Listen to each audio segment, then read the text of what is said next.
Wala ka bang ibang sakit? Ano? Ano ibang mong sakit bukod sa high blood? Sa kidney rin, meron ka.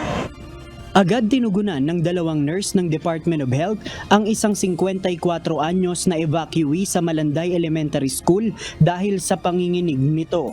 Batay sa assessment ng mga nurse, may trangkaso na ang evacuee at posibleng dahilan nito ang urinary tract infection o UTI. Siyempre, isang sign na may infection ng tao, siyempre nilalagnat. So nandito pa siya sa pag-ihi. Siyempre, ang evacuation, mahirap kailangan umihi, hindi ka makaihi kasi sa dami ng tao. Bukod sa kanya, may mga bata ring nilalagnat gaya ng 12 anyos na anak ni Hasmin. Nagpahingi na lang sila ng gamot sa medical assistants na nakadeploy sa evacuation center at nabigyan naman ng 5 tableta ng paracetamol. Siguro po yung sa pagbabad sa ulan kasi katulong ng asawa ko naghahakot ng mga gamit. Di rin kasi ako makabuhat kasi isarayag po ako. Si Evelyn Salivio naman may ubo ang anak niyang 2 taong gulang. Nabigyan na siya ng gamot pero pinayuhan na sa health center na lang ng lungsod lumapit para mas ma-assess ng doktor at maresetahan ng ibang gamot sa plema. Natake rin talaga siya ng ubo.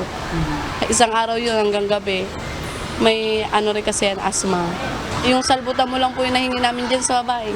Siguro po kulang kasi yung plema niya hanggang ngayon meron pa rin po eh.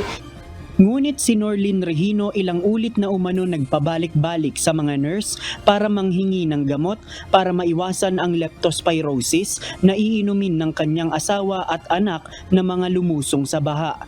Gayunman, mga kahon ng gamot sa leptospirosis na walang laman ang nadatnan niya. Wala pa po. Sabi po nila, kanina po pumunta po ako dito, sabi balik na lang daw po kami. Ayon sa mga nurse na naka-duty dito sa medical station sa Malanday Elementary School na nagsisilbing evacuation site sa Marikina City, kabilang sa mga hinihinging gamot ng mga residente ay yung para sa lagnat at para sa leptospirosis dahil karamihan sa kanila ay nabasa ng ulan at lumusong sa baha. Yung mga lumusong, siyempre naglinis, nasugatan, kailangan natin ng bigyan ng doxy. Talagang pinaka-main namin talaga yung doxy kasi sa leptospirosis po. Ayon sa mga duty na nurse mula sa DOH, na-delay lamang ang pagpapadala ng mga kailangang gamot dahil sa dami talaga ng nanghihingi, hindi lamang sa Malanday Evacuation Center. Nagsabi naman po ang Department of Health na mayroon dadalhin ngayon. Opo, hintay lang natin. Sobrang dami talaga. Sobrang dami po talaga ng tao dito. Samantala ang MCGI Charity Center naman na nasa Marikina City napaglingkuran ang ilang mga binaha na nanghingi ng tulong na gamot. Kabilang dito si Joan de los Santos na lumubog ang bahay sa Barangay Tumana. Nanghingi siya ng gamot sa leptospirosis para sa 12 anyos niyang kapatid na lumusong din sa baha. Dahil dialysis patient at biktima ng kalamidad, malaking tulong anya ang libreng gamot na naibibigay ng MCGI Charity Center dahil mababawasan ang kanyang gastos. Yung nilapit ko po dito sa MCGI Clinic ni Kuya, bali po sa kapatid ko, kasi po medyo nababad na din ng baha, nagkasugat na din po ng paa. Sa awa tulong naman po ng Diyos na natulungan naman po kami, nabigyan din naman po ng gamot. Meron ding mga pamilyang apektado ng baha ang nanuluyan sa MCGI Charity Center gaya ng pamilya ni Nanay Edita. Kasama niya ang bedridden at senior citizen niyang kuya at nanay niyang 93 anyos, gayon din ang mga apo. Salamat sa Diyos, maalwan. Salamat at alaga sa pagkain.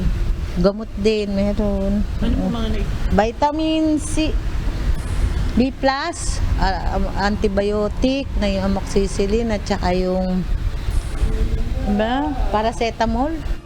JP Nunez, UNTV, News and Rescue. Diyos ang aming sandigan, serbisyo publiko ang aming pinahahalagahan.